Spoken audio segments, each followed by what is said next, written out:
Assalamualaikum warahmatullahi wabarakatuh. Yang terhormat Ibu Nita Sofia, SPD, NPDE, selaku dosen pengampuh mata kuliah pengantar manajemen. Dan yang saya sayangi teman-teman sekalian, kami dari kelompok 2 ingin mempresentasikan hasil diskusi kami, yaitu tentang materi tingkatan manajemen. Saya Rina Maulani Nasution dengan NIM 21053033 sebagai moderator dan rekan saya Nabila Astri Jelita sebagai pemateri. Baiklah, materi yang pertama akan dijelaskan oleh saya sendiri. Pengertian manajemen. Manajemen adalah seni dan ilmu perencanaan, pengorganisasian, pengarahan, pengordinasian, dan pengendalian atau pengawasan atas sumber daya, terutama sumber daya manusia, untuk mencapai tujuan yang telah ditetapkan. Jadi, pada dasarnya, manajemen merupakan suatu proses pemberian bimbingan dan fasilitas dalam suatu kegiatan kerjasama, yang mana fasilitas atau alat-alat yang digunakan tersebut merupakan unsur manajemen. Pengertian manajer. Manajer adalah seorang pegawai di suatu perusahaan yang bertugas mengkoordinasi berbagai kegiatan dari para pegawai perusahaan. Seorang manajer umum bertanggung jawab untuk semua atau sebagian dari operasi departemen atau operasi perusahaan, termasuk menghasilkan pendapatan dan mengendalikan biaya. Tingkatan manajemen. Tingkatan-tingkatan manajemen terbagi 3. 1. Manajemen puncak atau top manajemen. Manajemen puncak harus memiliki keterampilan konsep dengan tugas untuk memimpin organisasi atau perusahaan secara keseluruhan agar dapat membentuk tim kerja yang baik. Manajemen puncak terdiri dari Dewan Direktur atau Eksekutif, Presiden Direktur, Direktur, Kepala Perwakilan, dan Kepala Divisi. 2. Manajemen menengah atau middle management. Manajemen menengah menjadi penghubung antara manajemen puncak dengan manajemen lini pertama. Manajemen menengah atau dalam profesinya adalah manajer menengah, tugasnya membawahi dan mengarahkan kegiatan-kegiatan pada manajer lainnya atau bisa juga karyawan operasional.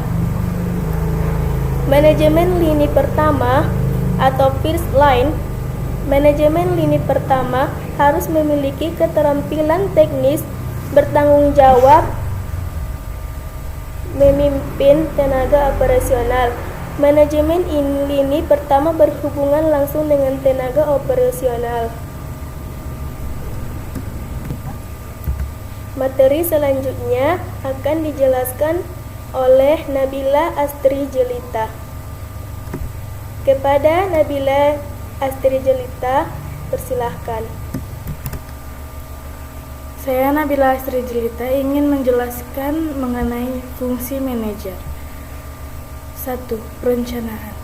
Persiapan sebuah perusahaan untuk kondisi bisnis di mana yang akan datang. 2. Pengorganisasian. Pengaturan para karyawan dan sumber-sumber lainnya dengan cara yang konsisten dengan sasaran perusahaan. 3. Kepemimpinan. Proses untuk mempengaruhi kebebasan orang lain demi pencapaian sasaran bersama. 4. Pengawasan. Memonitor dan mengevaluasi tugas-tugas. Lalu di sini ada peran manajer. Peran informasi, aktivitas yang digunakan untuk menjaga dan mengembangkan sebuah jaringan informasi. Peran interpersonal, hubungan dengan orang lain yang berkaitan dengan keterampilan interpersonal. Peran pengambilan, berhubungan dengan peristiwa-peristiwa di mana manajer harus membuat sebuah pilihan dan mengambil tindakan.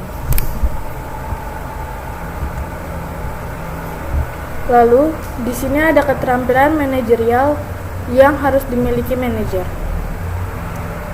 Keterampilan konseptual. Kemampuan dalam membuat konsep, ide, dan gagasan untuk kemajuan perusahaan. Keterampilan komunikasi. Seorang manajer harus mampu berinteraksi dengan baik dengan banyak orang. Keterampilan teknis. Memiliki kemampuan dalam bidang informasi teknologi atau bidang lainnya merupakan keunggulan atau nilai lebih bagi seorang manajer. Keterampilan manajemen waktu. Seorang manajer harus mampu mengalokasikan waktu untuk mendapat hasil yang optimal. Keterampilan membuat keputusan. Kemampuan untuk mengidentifikasi masalah dan dapat meninjau secara komprehensif, termasuk memberi solusi dalam memecahkan masalah. Keterampilan kepemimpinan. Lalu di sini ada ilustrasi tingkatan manajemen dalam kehidupan sehari-hari. Manajemen telah memenuhi syarat berbagai ilmu karena telah memenuhi persyaratan metode ilmiah. Manajemen sebagai seni berkaitan erat dengan suatu kemahiran dalam menerapkan ilmu pengetahuan, dalam melaksanakan kegiatan untuk mencapai tujuan yang diinginkan. Dengan demikian, manajemen sebagai seni merupakan kemampuan, kemahiran, serta keterampilan menerapkan prinsip-prinsip, metode serta teknik-teknik dalam menggunakan sumber daya dan dana secara efektif dan efisien dalam mencapai suatu tujuan.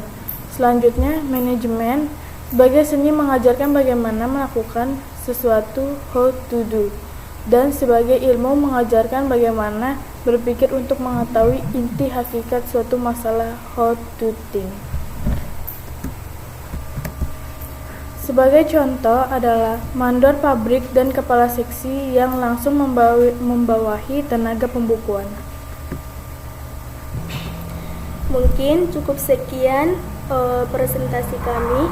Jika ada teman-teman yang ingin bertanya, boleh dipertanyakan di forum diskusi dan insya Allah kami akan jawab. Dan saya akhiri. Assalamualaikum warahmatullahi wabarakatuh.